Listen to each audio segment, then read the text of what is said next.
If you want a relationship to last, if you think it's coming to the end, do what you did in the beginning and there won't be an end.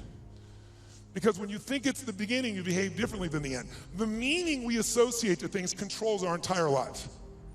It's not that your mother or father died that's giving you suffering. Certainly that's painful. It's the meaning you think it shouldn't have happened. And when we take control of the meaning, it's the only thing we can control our lives. We can't control events. And we're living now where technology is happening so rapidly. It's magnificent what it does for our lives. But we all know with that technology, our psychology is not developing as rapidly. And as a result, the world's changing. And there are a lot of us that have learned to engage with technology and use it to maximize, most people in this room.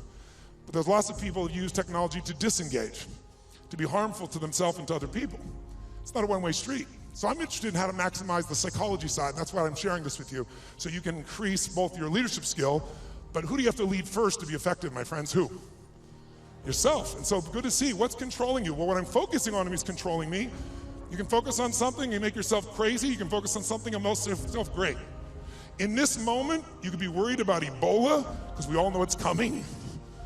People are freaked out all over the world. 36,000 people die a year of flu, and the whole world is focused on Ebola. Because the news is not designed to inform you, it is designed to startle you. Because that's how you sell things. So if you let someone else take control of your focus, your life will be in someone else's hands. So first decision is what you're gonna focus, second meaning. My father that day focused on he had to take care of his family, and the meaning was, I know what it was because he said it out loud, then I'm worthless. And when you come up with a meaning, it produces an emotion. And if you and I want to look at the quality of our life, there's only a way to define it. One way really, that's real. How do you feel every day? If every day of your life you got $1 billion and every day you feel guilty or angry, by the way, nothing worse than an angry rich man or woman, isn't there? You just want to slap them, don't you? How do you have the right to be angry? But they find a way. But if you got $1 billion and you're angry and you're pissed off and you're guilty all the time, what is the quality of your life? Angry, pissed off, and guilty. If you have nothing, I live in Fiji a portion of the time. I have a home there and a resort there and kind of 2 families of villages there that I interact with the last 25 years. And when you go to Fiji and you walk down the street or you drive by, people jump up and they yell, "Bula, bula, bula," which means welcome, be happy, we love you. And you drive by 5 minutes later and they jump up, "Bula, bula, bula." And you're going like, what drugs are they taking? No one's paying them. But they're so happy. They're in such a different state. They've learned to focus on something else and come up with a different meaning for life. But if the meaning is it's the end, if the meaning is that you're dissing me, if the meaning is you don't care, whatever meaning we come up with, that affects the third decision, which is what am I gonna do?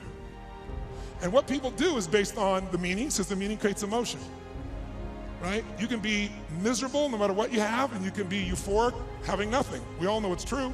In fact, is it possible to learn to let, for example, all hell could be breaking loose around you, and you could just be sitting in a chair in this centered space, all hell breaking loose, and you could still feel great? Is that possible, yes or no?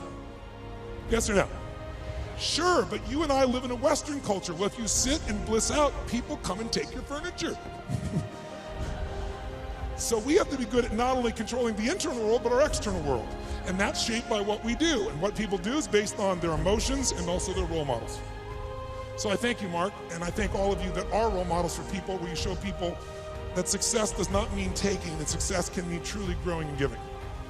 That money, resources, and opportunity are things to be shared. They're things that are tools for a quality of life that you're able to enhance for people and for yourself and your family.